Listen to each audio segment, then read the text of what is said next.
Bom dia, irmãos. Eu estou muito feliz de poder compartilhar com vocês a palavra hoje e eu queria agradecer a Deus por esse domingo e também pedir para que Deus nos abençoe, uma vez que nós vamos hoje encerrar o nosso panorama no Antigo Testamento e já tem aí 3 meses, na verdade 4 meses que nós estamos estudando e tem sido muito bom passar pelos livros do Antigo Testamento, conhecer um pouco da história, poder também aprender com aquilo, da mesma forma que aqueles que receberam esses livros, receberam as profecias, receberam as histórias, puderam aprender. Então eu peço a Deus que seja desafiador, que seja um tempo de muito aprendizado, e eu gostaria de orar então para que nós pudéssemos começar.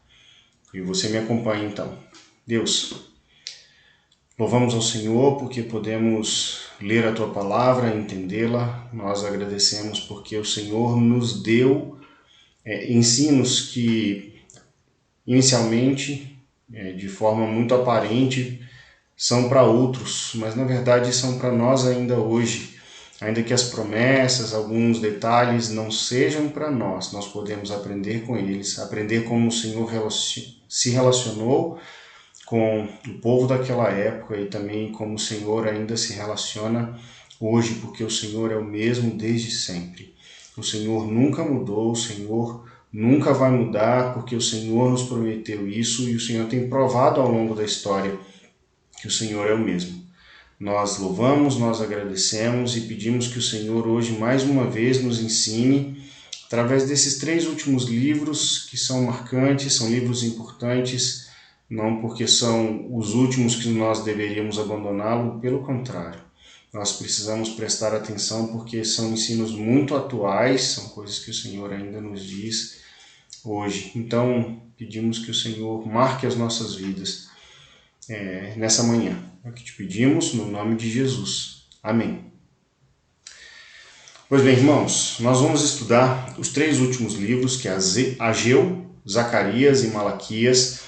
É justo que nós terminássemos, né? Só faltava mais uma aula, então nós estamos fazendo aqui de forma online, mas eu espero que tenha o mesmo efeito, que os irmãos consigam então reter aí esse ensino. Você pode abrir a sua Bíblia lá em Ageu, então, para que nós possamos começar. Eu vou precisar aqui voltar rapidinho o meu slide para que eu possa apresentar para os irmãos. Ótimo. Ok. Vamos lá para o livro de Ageu, então. O autor do livro é o profeta Ageu. Ageu não é um rapaz muito conhecido. Desculpa, estou me confundindo com Zacarias. Mas, enfim, Ageu ele veio para Jerusalém, logo na primeira leva daqueles que voltaram do exílio. A gente vai encontrar Ageu e Zacarias num contexto muito parecido, porque eles voltam para Judá e quando aquela leva que Esdras vai mencionar, Esdras e Neemias, né, vão mencionar. Ou seja, a gente tem um contexto parecido com o livro de Esdras, enquanto Neemias, Esdras, Zorobabel estão cuidando das questões institucionais, ou seja, eles estão cuidando daquilo que é formal, né? Tinha o sacerdote, tinha o governo local, tinha a construção do templo, tinha Zorobabel, descendente direto de Davi, responsável pela reconstrução do templo. Você tem o profeta Ageu, o profeta Zacarias se levantando para atacar questões específicas no meio do povo, enquanto especialmente Esdras, né, trabalha com um tipo de reforma espiritual e oficial. Ageu e Zacarias são mensagens de Deus para o povo em contextos específicos. Então, ele profetizou em meados de 520 a.C., e o versículo-chave está lá em Ageu 1, de 7 a 8, e eu queria que você abrisse Ageu 1, de 7 a 8, que diz o seguinte: Assim diz o Senhor dos Exércitos: Considerai o vosso passado, subi ao monte, trazei madeira e edificai a casa. Dela me agradarei e serei glorificado, diz o Senhor. Veja só a importância de nós interpretarmos o texto dentro do contexto. Alguém pode ler esses dois versículos e pensar que deveria construir uma casa para si, uma casa bem bacana, e uma casa de madeira, né? Não é isso que o texto está dizendo? Mas não é absolutamente isso que o texto está querendo dizer. Essa casa é a casa do Senhor, é o templo. Qual que é o contexto, a história, né, que está acontecendo por trás aqui? O povo voltou, começou então aquele empreendimento de reconstrução do templo de Jerusalém, o templo do Senhor, ali aquele templo que foi construído por Salomão e depois foi derrubado na época de Nabucodonosor. E então eles chegam animados, eles começam a construir, só que aquela leva de mais ou menos 50 mil judeus que retornam do exílio para Jerusalém, na verdade ali para a Judéia, né, em torno de Jerusalém, eles se veem numa situação de certa pobreza, porque eles não saíram ricos, eles ficaram alguns anos fora, mas eles não ficaram ricos. Então eles vêm e a situação não é das mais bonitas. Então eles precisam reconstruir não apenas o templo, mas também as suas vidas, as casas, reconstruir tudo aquilo que estava meio que devastado.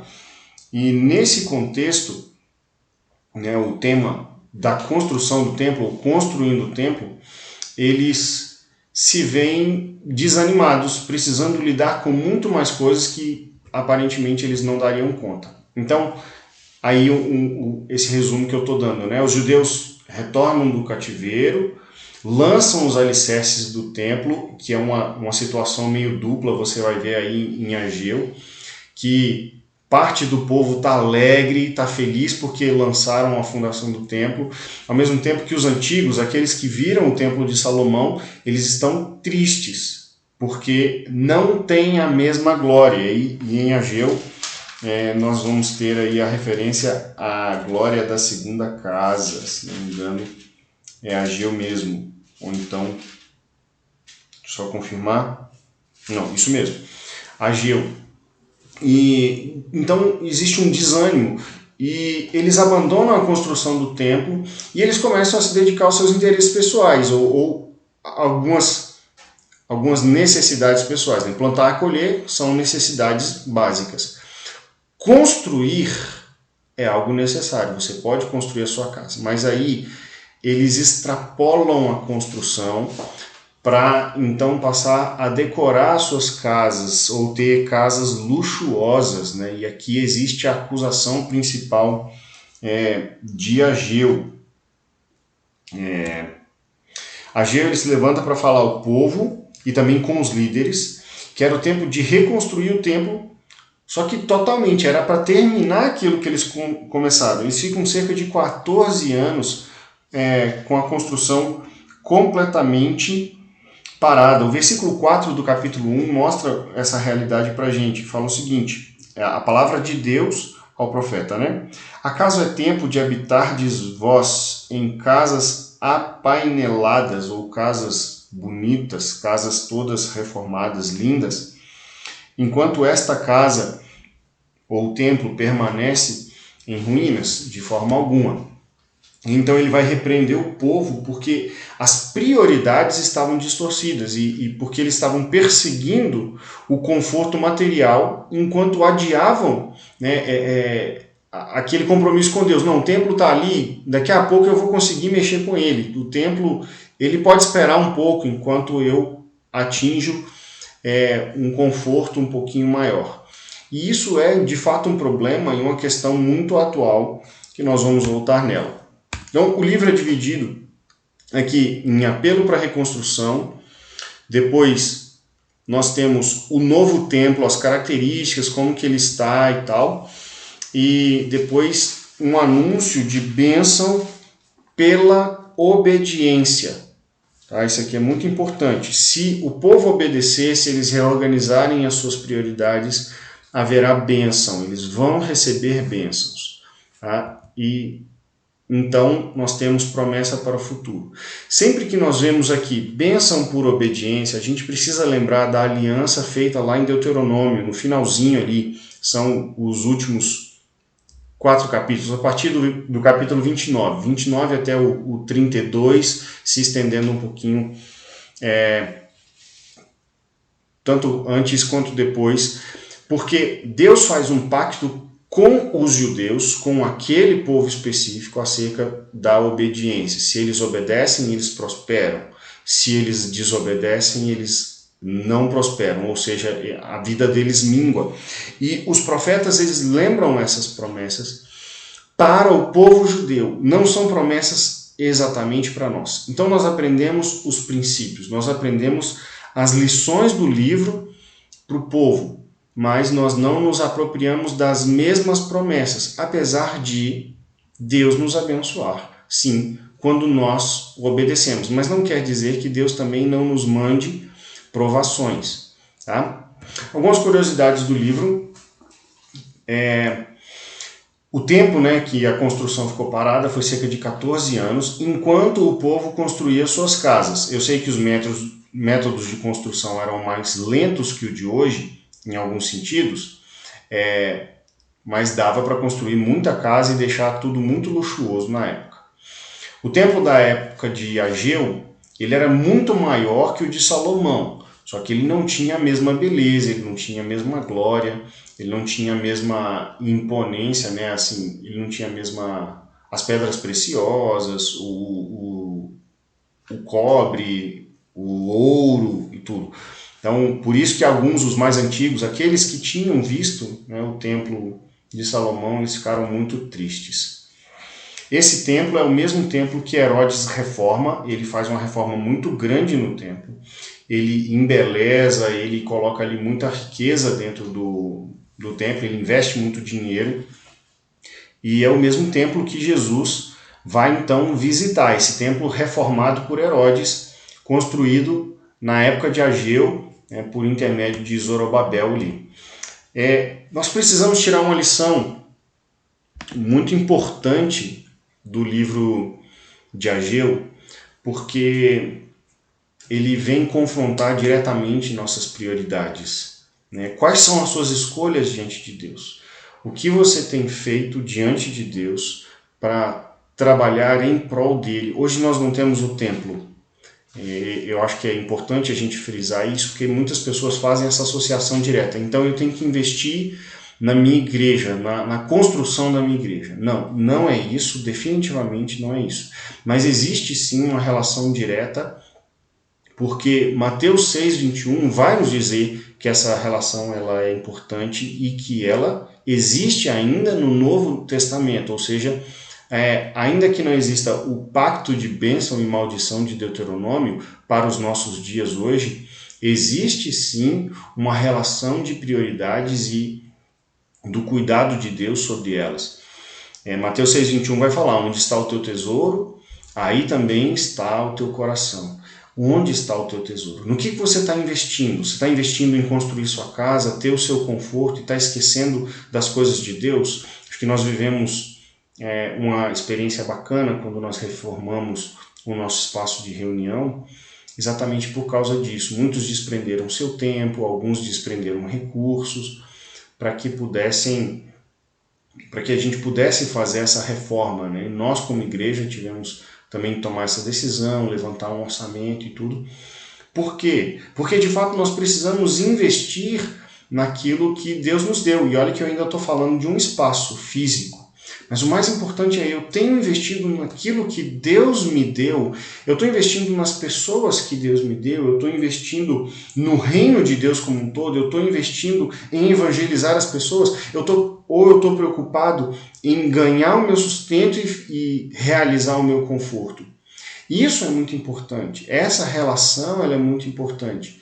Porque se os meus recursos não vão para o reino de Deus, se os meus recursos físicos, emocionais, financeiros, eles não vão para o reino de Deus, então as minhas prioridades elas estão invertidas. Se eu deixo de participar dos momentos como igreja para viver a minha vida confortavelmente na minha casa, ou seja lá qual outro ambiente você esteja, então existe uma inversão de prioridades. E Ageu ele é muito direto, né? Deus, por intermédio de Ageu, é muito direto nisso. Vocês estão preocupados em colocar luxo dentro da sua casa, enquanto a casa de Deus está nas mínguas.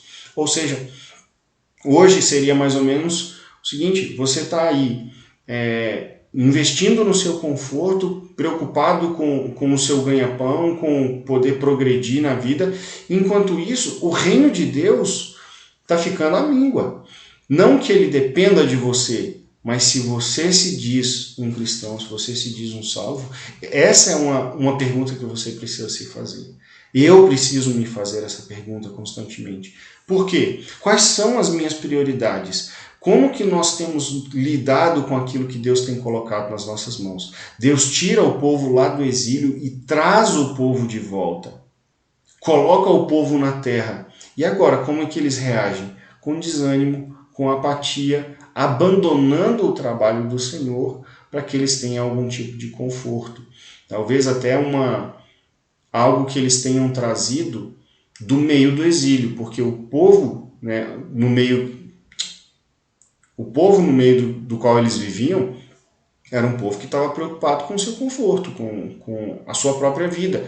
Porque deuses falsos oferecem isso, mas o Deus verdadeiro oferece muito mais e muito melhor. Mas nós precisamos, então, colocar o nosso coração nele. E à medida que nós colocamos o nosso coração nele, então o nosso tesouro vai ser depositado nele e nós podemos então adorá-lo em espírito e em verdade, com tudo aquilo que somos e tudo aquilo que temos.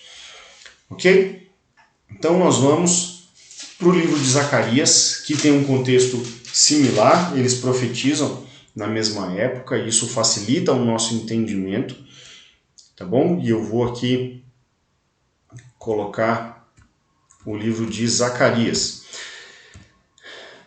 Ele também escreveu de Judá, na mesma época, aí você vê uma diferença de aproximadamente 2 anos de Ageu para Zacarias, e o versículo-chave está lá em Zacarias 9, no versículo 9, eu estou virando aqui para ler para vocês, Zacarias 9, no versículo 9, que vai dizer o seguinte: Alegra-te muito, ó filha de Sião, exulta, ó filha de Jerusalém.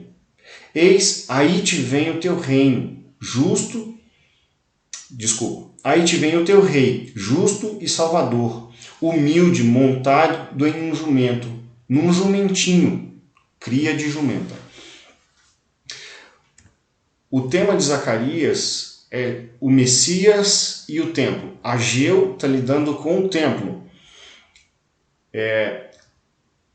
Zacarias vai lidar com a relação entre a vinda do Salvador e o templo.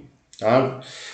A ênfase dele é sobre Jesus, ok? E ele também retorna do exílio para Jerusalém com aquele primeiro grupo, ele faz parte, deixa eu voltar aqui lá no capítulo 1,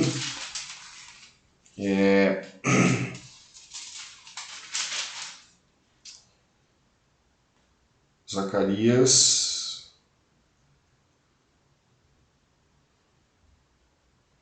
Tá. Só fazendo uma correção aqui, Ageu é da linhagem sacerdotal. Tá? Você vai lá no capítulo 1, tem descrito tudo direitinho. E aqui, Zacarias, nós também temos essa indicação de que ele é da linhagem sacerdotal, mas a gente tem menos informações sobre Zacarias, ok? Ele também retorna do exílio babilônico para Jerusalém com o primeiro grupo. E algo importante que eu acho que eu acabei não mencionando em Ageu é que muitos dos que voltaram desses 70 anos aí de exílio, eles não vivenciaram né, a vida na Judéia. Eles não viram o templo, né? Nós temos alguns idosos que retornam, mas de modo geral, quem voltou tem um senso de pertencimento, um senso de nacionalismo. Eu sou judeu, eu pertenço ao povo de Deus, mas ao mesmo tempo eles não viram o templo, eles não viram a destruição do templo. Então existe uma relação um pouco mais enfraquecida aí. Por isso que o povo fica apático com muita facilidade em relação ao templo. Okay?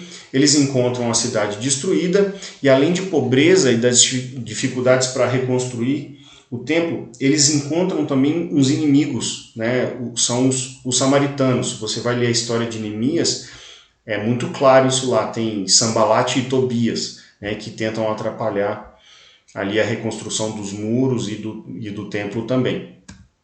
E Zacarias, ele vai bater de frente com o povo sobre a necessidade de reconstruir o templo, mas sobre a perspectiva de que o Salvador prometido, que ainda não havia vindo, ele viria e visitaria aquele templo, no sentido de que o templo precisa estar reconstruído para que o Messias entre nele. Se essa é uma condição, então nós precisamos deixar essa condição ali pronta. Então ele anima o povo na confiança na realidade de que o Messias chegaria. E ele vai falar sobre o pecado de Israel, mas ele também vai falar sobre restauração. E algo importante sobre o papel no mundo de que o Messias vai vir por meio do povo judeu. Então eles têm um papel muito importante em relação ao mundo e eles precisam cumprir esse papel. Ok?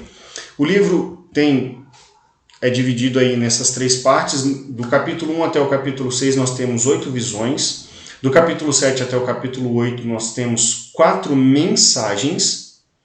E no finalzinho, aí no capítulo 9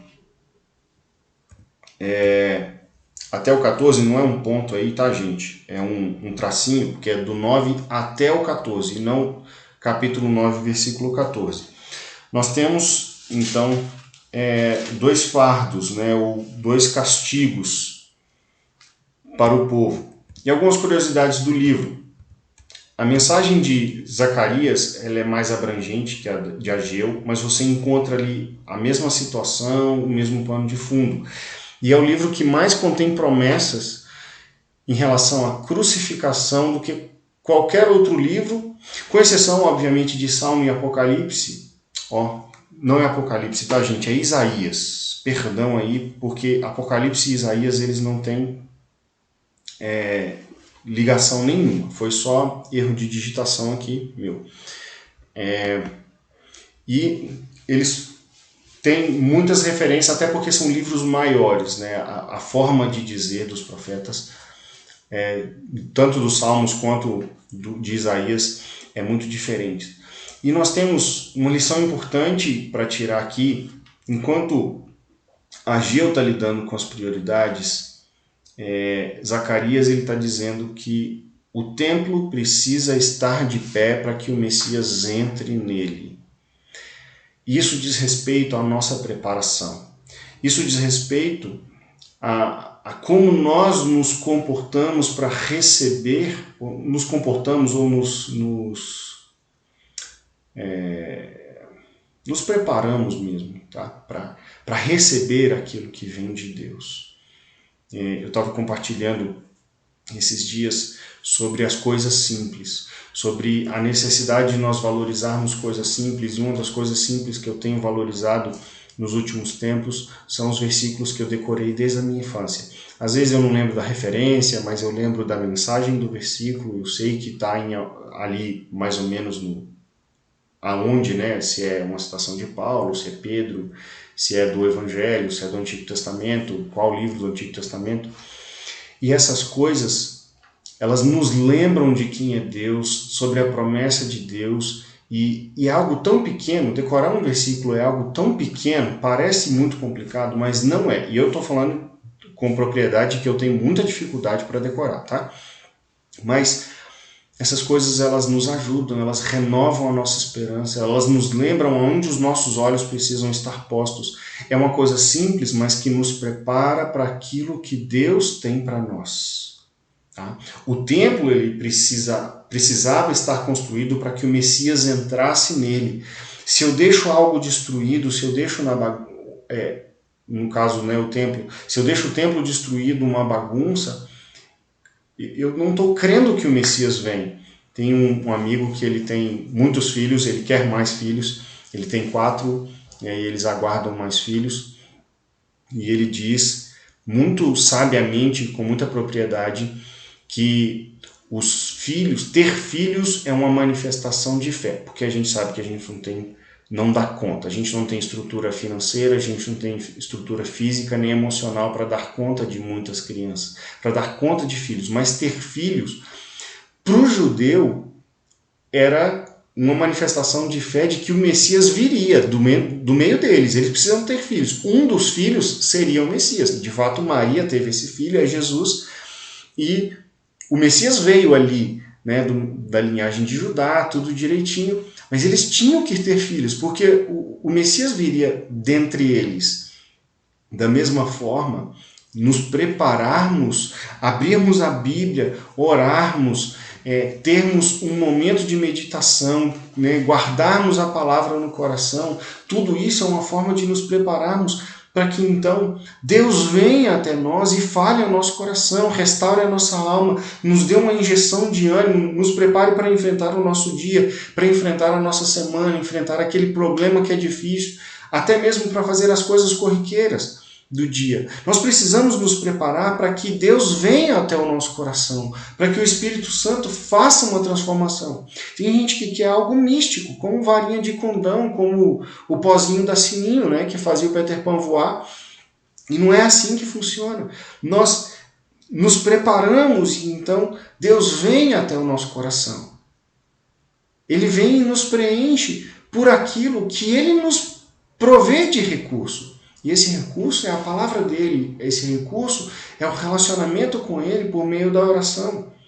Então, é necessário que nós olhemos para Zacarias e façamos uma reflexão sobre como nós temos nos preparado. Cuidado para você não ser aquela pessoa que vai para o culto no domingo, ou você está assistindo aí online, e eu espero que você tão breve possa fazer isso. Deixe o online para fazer o contato, né? Seja só a linha direta, né, com os irmãos. Mas que você faça essa reflexão de que você precisa se preparar. E não que você vá para o domingo para receber. Você vai lá e Deus vai derramar um balde em você de bênção, de santidade, de ânimo que você vai aguentar a semana inteira. Não. Vá conferindo se o seu balde não está furado, se as suas forças não estão indo embora por causa das situações. Que situação é essa? Você já entregou ao Senhor? Traz Ele para o seu dia a dia. Traz a palavra dele para o seu dia a dia. Vá se preparando. Aí quando você chega no domingo, você está com um balde grande, pronto para receber a bênção do Senhor. Receber a palavra do Senhor. Receber a instrução do Senhor. É assim que nós devemos fazer. Nós nos preparamos para o Senhor vir até nós. E Ele vem. Tá? Ele está pronto para chegar até o nosso coração. E quanto mais preparado nós estivermos, mais nós vamos aproveitar. Tem muita gente pegando migalha da mesa do Senhor, enquanto poderia desfrutar de um grande banquete. Tá bom? Não esteja atento aí à forma como você se prepara, pois essa é a lição que Zacarias vai trazer para a gente. E então, nós vamos lá para Malaquias, e esse livro ele enche o meu coração. A gente expôs ele recentemente, na verdade foi ano passado, falhou a memória aqui, mas é um livro que eu gosto muito por ter estudado mais a fundo, e Malaquias o escreve por volta de 450 a 400 a.C., e a gente não tem como precisar a data. Ele também escreve em Judá, e nós temos aí uma grande interrogação de Deus, um questionamento de Deus para o povo. E lá em Malaquias 3, 16 e 17, Malaquias 3, no capítulo 3, versículo 16 e também o 17, vão nos dar mais ou menos o tom da carta. Na verdade, é uma distinção que Deus faz aqui, e essa é uma distinção importante para nós, porque ainda hoje Deus faz dessa forma. Tá? Malaquias 3, 16 a 17 diz: Então, os que temiam ao Senhor falavam uns aos outros. O Senhor atentava e ouvia. Havia um memorial escrito diante dele para os que temem ao Senhor e para os que se lembram do seu nome. Eles serão para mim particular tesouro naquele dia que preparei, diz o Senhor dos Exércitos. Poupa-los-ei como um homem poupa a seu filho que o serve. Malaquias, ele escreve num contexto, ele é o último livro, não só da Escritura, mas ele é o último profeta que fala antes da vinda do Messias. E a adoração, a idolatria, ela não era mais uma marca do povo. Né? Depois do exílio, o povo entende que não existem outros deuses senão o Senhor. Depois de terem sofrido muito, fugindo de Deus, buscando outros deuses. Então ele vem agora para mostrar que no meio daquela aparente santidade do povo, daquela aparente exclusividade do povo, o que existia na verdade era uma adoração mecânica, automática, algo feito sem coração, entendeu? O coração deles não estava na verdadeira adoração. E o livro ele é escrito usando perguntas. São 7 perguntas e respostas.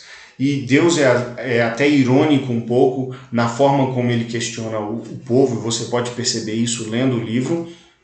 E o povo dava respostas cínicas para Deus. E isso é terrível, né? O povo respondia. Deus pergunta, por exemplo, olha, eu te amo, eu amo vocês são o meu povo, né? Logo no comecinho. E o povo responde, mas em que você tem nos amado? Esse amor a gente não está vendo, nós não estamos sentindo esse amor. E esse é o tom da carta, como se fosse um debate, né? E Deus debatendo com o povo, mostrando tanto o cinismo dele, quanto mostrando as suas qualidades, os seus atributos, dizendo para o povo, olhem para mim. Tá? E Malaquias, ele vai levar uma acusação muito severa ao sacerdote, são 2 acusações logo de cara. Na verdade, ele fala direto, Deus fala ao povo, e depois então ele dirige 2 acusações contra os sacerdotes que estão corrompendo a justiça, subornando pessoas, né, ganhando em cima delas. É mais ou menos a mesma acusação de Jesus quando ele destrói o templo. Quando ele destrói não, né? Quando ele expulsa de lá de dentro os mercadores. E ele prega também, Malaquias vai pregar contra aqueles que abandonam a Deus de forma prática. Ou seja, depois das acusações dos sacerdotes, ele vem com uma série de questões para o povo, como, por exemplo, o casamento misto, o divórcio, depois a relação com os dízimos. Nós temos também as injustiças, o rico que explora o pobre.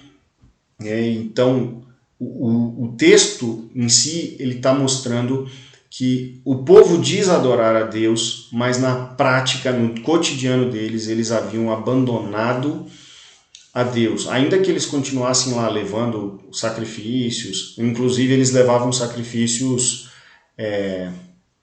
por exemplo, um cordeiro machucado, um cordeiro manchado, quando na verdade deveria ser o cordeiro de 1 ano, puro, sem defeito, enfim. Então, Malaquias anuncia a justiça de Deus por meio do seu mensageiro. O mensageiro aqui é aquele que vai apregoar paz para o povo, que vai trazer a justiça de volta. que no caso é Jesus. A grande mensagem de Deus é Jesus Cristo, ele é o Logos de Deus, né? Ele é a palavra. Jesus viria ao seu templo, e a linguagem lá é muito curiosa, talvez a gente não consiga perceber tão claro no português, é porque ele fala assim, o meu mensageiro virá ao templo, mas ele fala depois, eu mesmo irei ao meu templo. Então, mais uma afirmação aqui da divindade de Jesus. O próprio Cristo, Deus, vem até nós, ele habita no meio de nós e ele visita aquele templo, né? Então, esse mensageiro vem e ele também anuncia um mensageiro anterior, que no caso é João Batista. João Batista tem um papel muito importante no livro de Malaquias, e os evangelhos eles começam contando a vida de João Batista e a mensagem de João Batista, para provar que a profecia de Malaquias ela estava correta, e João Batista é esse personagem que vem então nos trazer o Messias, ou preparar o caminho do Senhor. Tá? Deus vai proteger um povo, como nós lemos ali no capítulo 3, versículo 16 e 17, um povo que se mantém fiel apesar da indiferença do restante. Bom, o livro é dividido então em 3 partes maiores, depois você pode pegar os discursos, são 7 discursos menores. Então, nós temos o amor de Deus pelo seu povo, no capítulo 1, de 1 a 5. Depois nós temos a infidelidade do povo, do versículo 6 do capítulo 1 até o capítulo 3, no versículo 15. E então, a esperança do futuro, do versículo 16 do capítulo 3 até o final do livro, no capítulo 4, no versículo 6. Malaquias é o último livro da Bíblia e ele anuncia a chegada de João Batista. E tem uma curiosidade aqui, que é algo realmente bem incomum, é que é o último livro e ele termina com uma maldição. E é curioso porque Deus fica em silêncio 400 anos, né? O versículo 5 lá do capítulo 4 fala o seguinte: eis que vos enviarei o profeta Elias antes que venha o grande e terrível dia do Senhor. Ele converterá o coração dos pais aos filhos e o coração dos filhos a seus pais, para que eu não venha e fira a terra com maldição. Então, é uma mensagem esperançosa do ponto de vista de onde nós estamos, né, onde a história já aconteceu, nós sabemos que Jesus já veio e que essa profecia já foi cumprida, mas para o povo era uma grande advertência. O profeta Elias foi um que trabalhou muito acusando o povo no tempo da idolatria ali causada por Acabe e Jezabel aos profetas de Baal. Ainda que ele tenha vencido os profetas de Baal, a adoração a Baal não foi extinta com aquele episódio. Pelo contrário, Elias foge logo na sequência, porque Jezabel promete matá-lo. Então, o livro termina com essa marca da maldição e não com a marca exclusivamente da esperança, mas para anunciar que o Messias viria para um grande e terrível dia, porque Jesus ele vem dividir a história. Jesus vem dividir a história entre aqueles que creem e os que não creem. Porque diante de Jesus todo mundo precisa tomar uma decisão.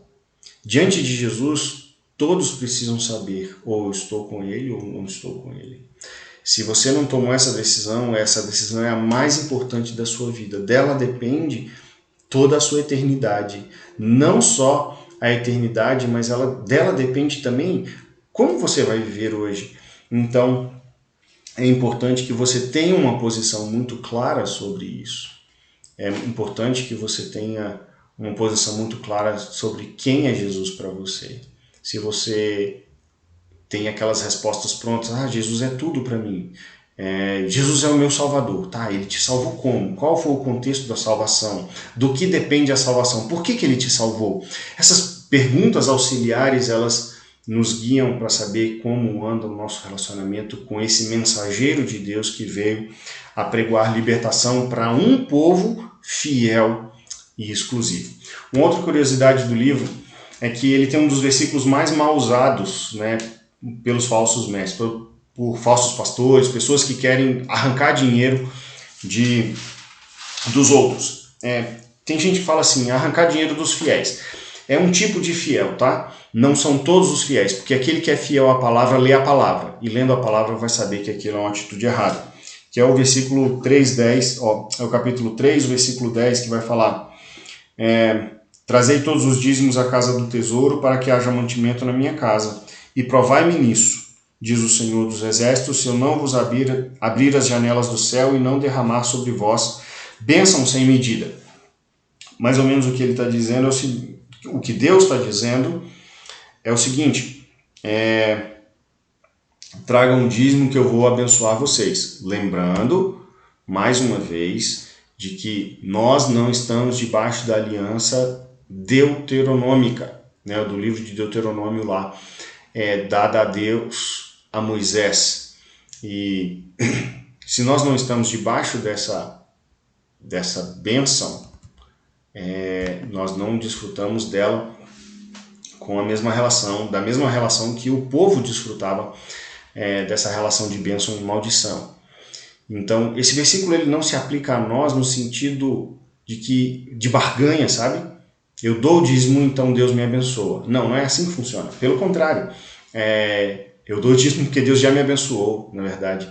Então, existe algo aqui dentro que precisa ser encarado com muita tranquilidade, ao mesmo tempo com muita seriedade, de que Deus não se deixa vender. Deus não está à venda, a bênção de Deus não está à venda e você não compra com o seu dinheiro. Porque senão os milionários seriam muito mais abençoados, né, se dessem os seus dinheiros. Mas não é assim que funciona. Pelo contrário, Deus, ele guarda um povo para si, e esse povo que é guardado por Deus, fiel em Deus, ele sustenta a obra de Deus, ok? Não ficando pobre para sustentar a obra de Deus, não é isso, a gente vê claramente no Novo Testamento, mas existe uma relação direta entre a fidelidade, né, e a minha relação com Deus, ok? Como nós vimos lá ali em Ageu, onde está o teu tesouro, ali está o teu coração, e é assim que nós precisamos entender esse versículo, e somente assim, ok? Você não dê dinheiro para pastor que explora, né? Não dê dinheiro para a igreja, você precisa sustentar a obra de Deus, e existem pessoas sérias fazendo isso. Nós como igreja, nós adotamos uma prestação de contas para que os irmãos saibam aonde que é investido o dinheiro, aonde que os recursos são colocados, para que saibam claramente. Eu não recebo dinheiro de igreja, eu não recebo dinheiro da igreja diretamente, não teria problema em ser sustentado pela igreja, mas essa não é a relação, tá bom? Pastor nenhum deve extorquir a igreja e muito menos usar a palavra de Deus para benefício próprio, porque existe um benefício, né? Quando o pastor recebe o salário, isso é justo, mas para abusar dos irmãos financeiramente para que ele tenha uma vida confortável, de forma alguma isso é certo. Então não se deixe enganar jamais por quem prega barganha com Deus, seja com dinheiro ou seja com outra coisa, tá bom? Isso não existe. Mas qual é a lição, a grande lição que o livro de Malaquias nos traz? Nós já vimos, né, nós já estudamos o livro de Malaquias, então você vê cada discurso, então você vê um questionamento de Deus sobre uma atitude do povo, mas Deus ele apresenta uma solução para o povo, sempre, sempre. Ele questiona onde está o amor, por exemplo. Olha, eu amo vocês, e o povo diz, em que vocês nos amam? Em que você nos ama? E aí Deus responde, olha, eu escolhi vocês, E isso é uma atitude de amor. E desde então, apesar da infidelidade de vocês, eu estou aqui. Eu nunca fui embora, pelo contrário, vocês estão guardados e vocês estão aqui porque eu amo vocês. Então, nesse questionamento do capítulo 3, Deus fala, vocês estão me roubando. E aí o povo, mas no que nós estamos roubando? Nos dízimos e nas ofertas. Não que alguém possa roubar a Deus, obviamente. Mas na fidelidade, no coração havia um roubo, né? Então, Deus diz, olha, eu sou o provedor, eu sou aquele que sustenta vocês. Não é o dinheiro de vocês, não é aquilo que vocês têm feito e tentado reter na mão. Vocês nunca vão conseguir guardar, né? Então, Deus vai mostrando quem Ele é para o povo, para que o povo possa confiar nele. Então, ou para que o povo possa se voltar para Ele, porque o povo devia saber. Então, Deus vai lembrando. Então, a grande mensagem que nós temos de Malaquias é que Deus guarda um povo para si. Ele é fiel. E nós precisamos olhar para Ele. Nós precisamos encher o nosso coração de esperança, porque Ele está provendo a salvação para nós. Veja, Ele já proveu. Jesus Cristo já veio. A salvação definitiva ela já foi posta. Mas, ao mesmo tempo, Ele leva o seu povo até a eternidade. Ele deu Jesus Cristo, né? Ele deu Jesus no momento, né, da história, e então, a partir de Cristo, mesmo para os que foram antes, né, mas a gente discute isso num outro momento, ele conduz o seu povo até o fim da história, porque Ele é fiel, porque Ele é esse Deus gracioso, Ele é esse Deus amoroso que nos busca. E Ele guarda esse povo. Ele guarda aqueles que falam. É curiosa essa expressão lá no versículo 16 do capítulo 3, né? Os que temiam ao Senhor falavam uns aos outros. Eles mantinham a sua fé atenta, né? Eles mantinham a fé deles unida. Eles mantinham uns aos outros alertas sobre aquilo que os podia desviar do Senhor. Esse é o povo fiel, é o povo que se guardava. Por quê? Porque ele olhava para o Senhor. Mas eles não olhavam sozinhos para o Senhor. Não era uma ação individual, era uma ação coletiva, era a ação de um povo que era guardado pelo Senhor. E eles eram guardados como? Meditando nas promessas, guardando a palavra de Deus. E esse povo ele foi conduzido por 400 anos de silêncio até que veio Jesus Cristo. É importante nós olharmos para isso e percebermos o quanto nós precisamos nos manter firmes e fixos nas promessas do Senhor, porque Ele está guardando um povo. Você faz parte desse povo. Então você precisa se alimentar das promessas do Senhor. Você precisa estar unido ao povo de Deus para que vocês, eu e você, para que nós possamos guardar essas promessas, nós possamos nos lembrar de que Deus Ele nos promete e nos guarda, e Ele vai nos conduzir até o final da história. Essa é a grande mensagem de Malaquias. O Deus soberano, o Deus imutável, o Deus provedor, o Deus amoroso, o Deus santo, Ele está nos guardando e Ele vai nos manter até o final. Quem é o nos que eu estou falando, né? Aquele povo que se mantém fiel, aquele povo que se mantém unido, falando, né, uns aos outros sobre quem é Deus. O livro diz que diante do Senhor existe um memorial com o nome dessas pessoas. Existe ali um livro para guardar esse povo, um livro com o nome dessas pessoas, um livro com os atos, com os feitos, com a fidelidade, com o sofrimento desse povo. E Deus se lembra, Ele jamais vai esquecer desse povo. Deus jamais se esquece de você. O Deus Todo-Poderoso, o Deus fiel, o Deus Santo. Ele jamais se esquece de você. Ele jamais se esquece do seu povo. Então você precisa fazer parte desse povo, estar no meio daqueles que falam uns aos outros sobre quem é Deus, sobre a glória de Deus, sobre a fidelidade de Deus. E esse é o grande desafio para a gente, para que nós nos mantenhamos firmes apesar do desânimo que muitas vezes nós temos, e temos de fato, que a vida é desanimadora. né? Viver num mundo corrompido é desanimador, mas o nosso Deus fiel está aí para nos guardar.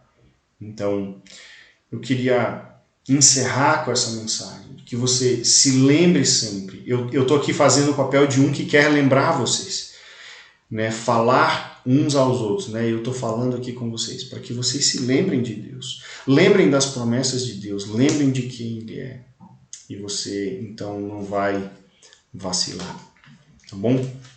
Eu quero então orar com você para que nós possamos nos lembrar disso, reorganizar as nossas promessas, reorganizar as nossas prioridades, nos lembrarmos das promessas, prepararmos o nosso coração, né? Como disse lá Zacarias.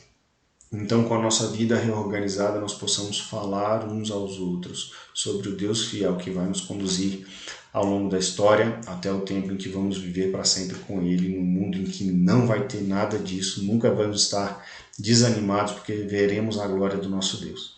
Amém?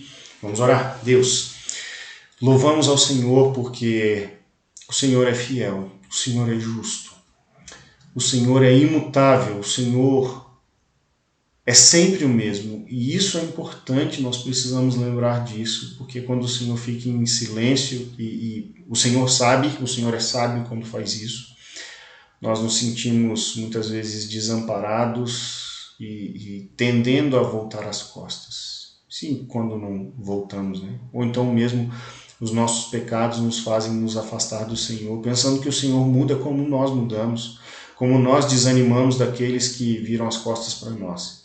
O Senhor não é esse, e eu quero agradecer por isso. Quero pedir então que o Senhor renove as nossas forças, nos ajude a reorganizar as nossas prioridades, nos prepararmos para estarmos contigo, para recebermos a tua palavra e então falarmos uns aos outros que o Senhor é o Deus poderoso. Lembrarmos uns aos outros em comunidade, como igreja, que o Senhor nos guarda, que o Senhor guarda o seu povo. Então, nos protege para que sejamos o teu povo, um povo fiel, que anuncia a tua graça, apesar das dificuldades, apesar do desânimo, apesar de tudo aquilo que vem nos abater, Deus. Anima a nossa fé. Essa é a nossa oração, no nome de Jesus. Amém. Quero agradecer os irmãos que estão aqui conosco até agora e te lembrar que você participe então, né, das nossas reuniões. Nós temos culto às quartas-feiras, 19 horas. No domingo pela manhã nós vamos ter uma pequena alteração de horário. Você pode acompanhá-lo lá no canal da Primeira Igreja Batista de Muriaé. E nós vamos acompanhá-los aí durante mais 3 domingos, mais 3 domingos pela manhã e no domingo à noite, nossas reuniões normais, chamando de normal aqui a condição que nós estamos, né, na pandemia. Então existe o distanciamento, uma limitação no número de pessoas, mas você pode ir, tá? Os irmãos estão instruídos, né, todos nós, a tomar essa atitude de se tiver o visitante, se tiver gente, a gente pega a cadeira, senta naquele salão ao lado, dá para escutar tudo direitinho e ainda dá para ver, dá para dar um abraço, assim, aquele abraço virtual, né, distante, ou então assim, eu tô falando virtual, mas não é online não, tá, gente? É presencial, aquele que você vê só. Então, fique à vontade para estar conosco, você que nos visita, você que está em casa, fique à vontade, se sinta assim encorajado, até desafiado, em alguns sentidos até mesmo exortado assim, a estar conosco, tá bom? Nos domingos à noite, e eu tenho certeza que Deus vai falar ao seu coração. Prepare-se para estar em culto, no culto ao Senhor. Bom, grande abraço, Deus te abençoe, fique com Deus.